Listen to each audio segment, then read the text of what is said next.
세상에서 가장 먼 거리가 있습니다. 아이러니하게도 가장 가깝고 밀접한 거리에 있으면서도 세상에서 가장 먼 거리로 느껴지는 것은 바로 머리와 마음 사이의 거리입니다. 왜냐하면 머리에서부터 마음에까지 전달되는 시간이 사람에 따라 차이가 있을 수 있겠지만 때로는 몇십 년에서 평생이 걸리기도 합니다. 머리로 줄곧 들어왔던 이야기가 남의 이야기로만 여기다가 어느 날 그 말이 나의 현실이 되었을 때 비로소 머리로 들었었던 이야기가 마음에 전달이 됩니다. 머리에서 가슴으로 전달된 것은 결국 행동으로 그리고 삶의 변화로 나타나게 됩니다. 몸에 나쁘다고, 위험하다고, 내 말 좀 들어보라고 아무리 외쳐도 듣지 않다가 결국 막다른 길에 놓였을 때 인간의 한계 앞에 해결할 수 없는 질병 앞에 놓이게 되었을 때 그때 비로소 마음에 전달이 되게 됩니다. 그러나 이스라엘 백성들의 이야기를 보면 그럼에도 불구하고 듣지 않았으며 돌이키지 않았음을 보게 됩니다.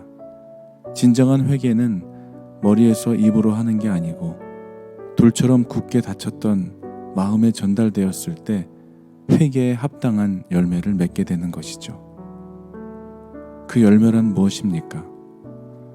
교만과 욕심과 외식과 음란과 불순종의 삶에서 돌아서는 것입니다. 머리로는 이해했다고 고개를 흔들고 있지만 마음속으로는 순순히 따르고 있지 않는 교만함이 있습니다.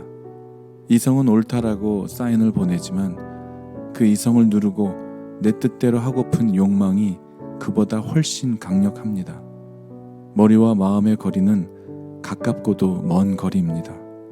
마태복음 23장에 예수님께서 율법학자들과 바리새파 사람들을 어떻게 표현하고 있는지가 적나라하게 나옵니다.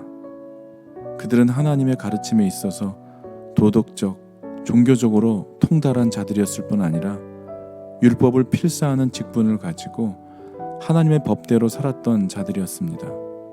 당대에 종교적으로 헌신적이었으며 믿음이 깊고 경건한 사람들이라 일컬었던 자들이었죠.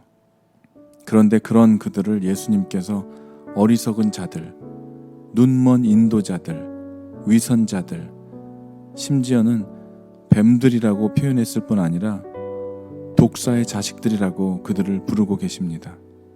왜 이토록 그들을 이렇게 표현하셨을까요? 3절 이하로 그 이유들이 나오는데요. 그들이 너희에게 말하는 것은 무엇이든지 다 행하고 지켜라. 그러나 그들의 행실은 따르지 말아라. 그들은 말만 하고 행하지는 않는 자들이라고 하셨습니다. 관광 가이드를 하시는 분께 들었던 이야기 중에 참 씁쓸했던 이야기가 있습니다.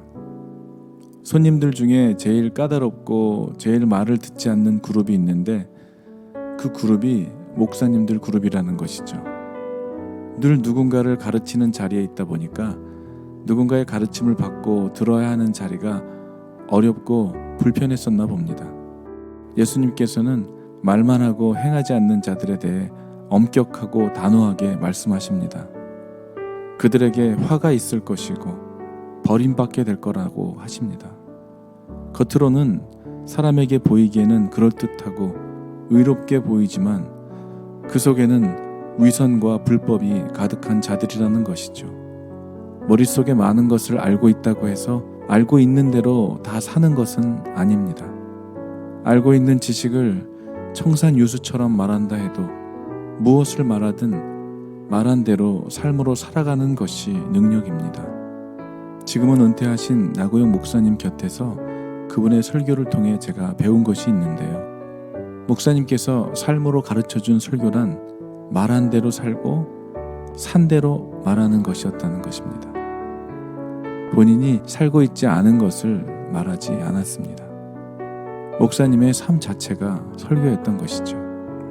아무리 맞는 말을 할지라도 그 말에 아무런 능력이 나타나지 않는 것은 말하고 있는 자의 삶이 그 말을 대변해 주지 못하기 때문입니다.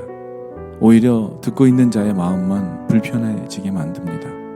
머리와 마음의 거리가 날마다 가까워지기를 원합니다.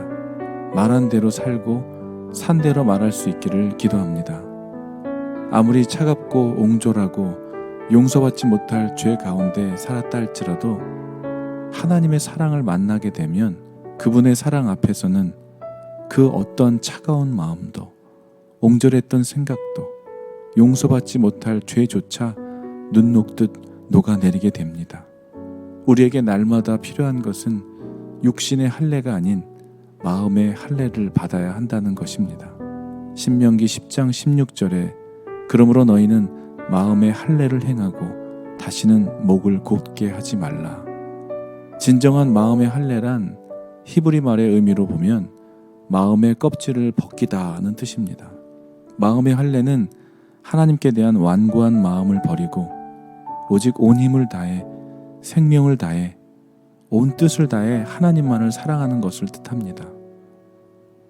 아직도 나의 목은 주님 앞에서 곧은지요. 여전히 내 생각과 주장으로 인해 교만함으로 살아가지는 않는지요. 주님께서 말씀하십니다. 지혜 있는 사람은 자기의 지혜를 자랑하지 말고 용사는 자기의 힘을 자랑하지 말아라. 그리고 부자는 자기의 재산을 자랑하지 말아라. 오직 자랑하고 싶은 사람은 이것을 자랑하여라. 나를 아는 것과 나 주가 긍휼과 공평과 공의를 세상에 실현하는 하나님인 것과 내가 이런 일 하기를 좋아한다는 것을 깨달아 알만한 지혜를 가지게 되었음을 자랑하여라. 나 주의 말이다.